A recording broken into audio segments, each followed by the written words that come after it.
第二批日本 AZ 的疫苗，台中市是分配到37200剂，这批是要予台中市满80岁以上的长辈来自费。里长会去发通知单，注射时间明仔载到后日的早起。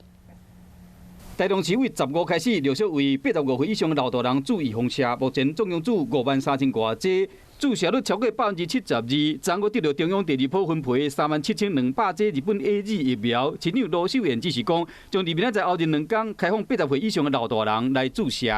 疫苗最快是明天配到，那我们需要再把它给这个分送处理所以预计是19号。 台中市目前80岁到84岁老大人差不多有43000多人，市政府即马咧做通知单。 通知单下写注射地点、甲时间，这个老大人唔免到申请，还是注文。不管线上或者现场排队，你都不用而且不用抢名额。